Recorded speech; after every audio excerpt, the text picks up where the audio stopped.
రోజుకి వయసు 65 సంవత్సరాలు వస్తే కానీ పెన్షన్ శాంక్షన్ చేసేవాళ్ళు కాదు. దాన్ని జగన్మోహన్ రెడ్డి గారు 60 సంవత్సరాలు కుదించారు. 65 సంవత్సరాలు వస్తే కానీ ముస్లిం ఉద్యోగులకు పెన్షన్లు ఇచ్చే కార్యక్రమం చేస్తే జగన్మోహన్ రెడ్డి గారు 60 సంవత్సరాలకే దాన్ని తగ్గించారు. ఇన్కమ్ లిమిట్స్ వారి యొక్క కాలంలో 70,000 రూపాయలు ఉంటే 70,000 రూపాయలు ఉంటే పెన్షన్ రాదు, యాన్యువల్ ఇన్కమ్. దాన్ని జగన్మోహన్ రెడ్డి గారు వచ్చిన దగ్గర నుండి 1,20,000 రూపాయల వరకు పెంచారు. అలాగనే 2.5 ఎకరాల భూమి ఉంటే పెన్షన్ రాదు, దాన్ని జగన్మోహన్ రెడ్డి గారు 3 ఎకరాల వరకు పెంచగలిగారు. 12 కేటగరైజేషన్లలో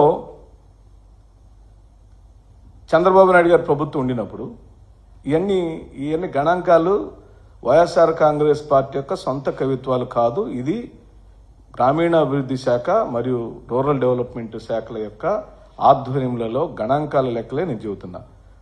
12 కేటగరైజేషన్లు మాత్రమే ఆయన పెన్షన్లు ఇచ్చాడు, దానిలో హెల్త్ కేటగరైజేషన్ లేదు. జగన్మోహన్ రెడ్డి గారు అధికారంలోకి వచ్చిన తర్వాత దాన్ని హెల్త్ కేటగరైజేషన్ కూడా యాడ్ చేయడం జరిగింది. అలాగే పెన్షన్ని 1 లేదా 2 సార్లు మాత్రమే శాంక్షన్ చేసే ప్రక్రియ జరిగితే జగన్మోహన్ రెడ్డి గారి యొక్క కాలంలో, పరిపాలన కాలంలో 31 రోజులలో అప్లికేషన్ వచ్చిన వెంటనే శాంక్షన్ జరిగిపోవాలి. అంటే ఇవన్నీ రిఫార్మ్స్ చేశాడు. అంటే చంద్రబాబు నాయుడు గారేమో ఉన్న పెన్షన్లు తొలగించడానికి మెకానిజం ఏర్పాటు చేస్తుంటే, తొలగించడానికి కావాల్సినటువంటి టెక్నికాలిటీస్ అన్నీ బాగా రుబ్బి మేధోమథనం చేసి ఒకటి పెన్షన్ తీసేయడానికి ఏమేం చేయొచ్చో అన్ని కార్యక్రమాలు జరుగుతుంటే జగన్మోహన్ రెడ్డి గారు మాత్రం దయతో, జాలితో పెన్షన్ ఇవ్వటానికి ప్రయత్నం చేశాడు. ఇది గణనీయంగా జరిగిన మార్పులు. 6 నెలలకు ముందు, ఎలక్షన్కి 6 నెలలకు ముందు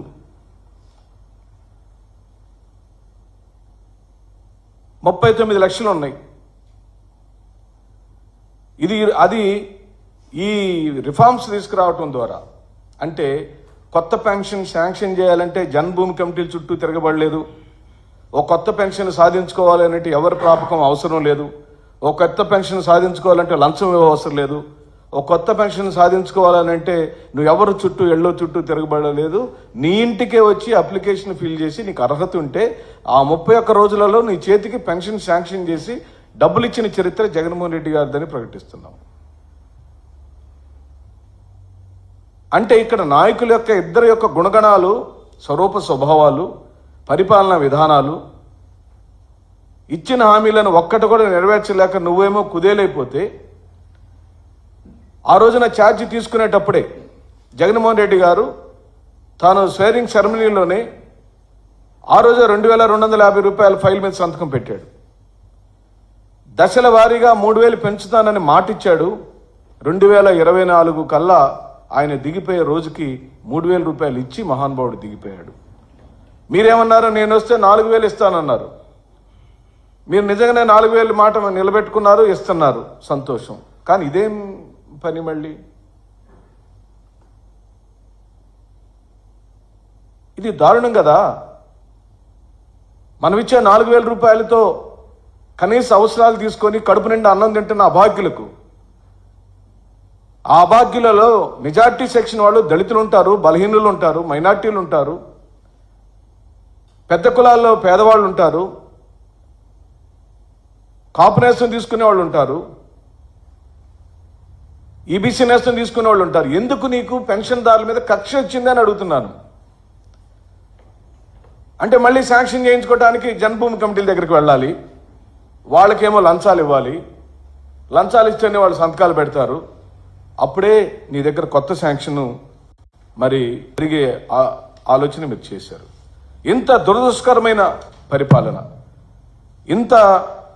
ఇంత దౌర్భాగ్యమైనటువంటి పరిపాలన.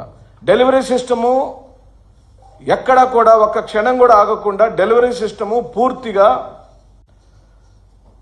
పారదర్శకంగా 1వ తారీఖు వస్తే మిత్రులారా, మీ కళ్ళ ముందు జరిగిన సంఘటనలే. ఏది కూడా అతిశయోక్తిగా చెప్పడానికి కానీ, అబద్ధాలు చెప్పడానికి కానీ తావేలేదు. ఎందుకంటే ఈ రోజున సోషల్ మీడియా పూర్తిగా యాక్టివ్గా ఉంది. ఎవరేం పని చేస్తున్నారు, ఎంత చక్కగా పరిపాలిస్తున్నారు, ఏమేం పనులు చేయగలుగుతున్నారో మనకి సుస్పష్టమైన సమాచారం ఉంది.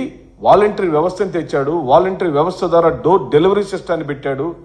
వాళ్ళకి కూడా కేవలం మొదటి 7 రోజుల్లోనే డెలివరీ మొత్తం అయిపోవాలి. ఎక్కడున్నా సరే, నాకు తెలిసి ఒక శాసనసభ్యుడిగా నా నియోజకవర్గంలో బెడ్ రిడెన్ అయ్యి ఎక్కడ బెడ్ మీద నుంచి కదలలేని పరిస్థితుల్లో ఉన్న వాళ్లకు దురదృష్ట ప్రకారం ఆ 1వ తారీఖున ఎక్కడైనా హాస్పిటల్లో ఉంటే కూడా అది 40 కిలోమీటర్లు 50 కిలోమీటర్లు ఉన్నా కూడా 50 కిలోమీటర్లకు వెళ్ళి పెన్షన్లు ఇచ్చి వచ్చిన వాళ్ళని సొంత ఖర్చులతో నేను చూశాను. అంటే అంత బాధ్యతాయుతమైన వ్యవస్థని అభివృద్ధి చేశాడు జగన్మోహన్ రెడ్డి గారు. ఈ రోజునేమో మీరు తీసేయడానికి కావాల్సిన ఏర్పాట్లన్నీ చేసేశారు. దాంట్లో ఎవరుంటారండి? దివ్యాంగులు, దేవుడిచే చిన్నచూపు చూడబడి పుట్టుకతోనే వికలాంగులుగా, మానసిక వికలాంగులుగా, లేదా చిన్న చిన్న అవయవాల లోపంతో ఉండేవాళ్లను నువ్వు పరీక్షలు పెట్టి మళ్ళీ అవమానపరచటమే కదా, వాళ్ళని మానసికంగా చంపేయటమే కదా. వాళ్ళని ఈ సమాజంలో మరొకసారి వాళ్ళని తీసుకొచ్చి నిలబెట్టి అర్హత పేరుతో, పరీక్షల పేరుతో మానసిక వేదనకు గురి చేయటమే కదా చంద్రబాబు నాయుడు గారు. అంటే మీరు ఇచ్చిన 4,000 పెన్షన్ని, ఆ 1000 రూపాయలు ఏదైతే మీరు ఈ రాష్ట్ర ప్రజలకు ఇచ్చారో మళ్ళీ ఇండైరెక్ట్గా తొలగించేస్తున్నారని మాకు సుస్పష్టంగా అర్థమైపోతుంది. నేను ఇదే కాదు, చంద్రబాబు నాయుడు గారు 2003 సంవత్సరంలో దిగిపోయి 2004లో వైఎస్ఆర్ గారు ఈ రాష్ట్ర పరిపాలన మొదలుపెట్టినప్పుడు రాష్ట్రంలో ఉన్న పెన్షన్లు ఎన్ని? వైఎస్ఆర్ గారు చనిపోయే రోజుకి 2009లో వారు చనిపోయే రోజుకి రాష్ట్రంలో పెన్షన్ల సంఖ్య ఎంత?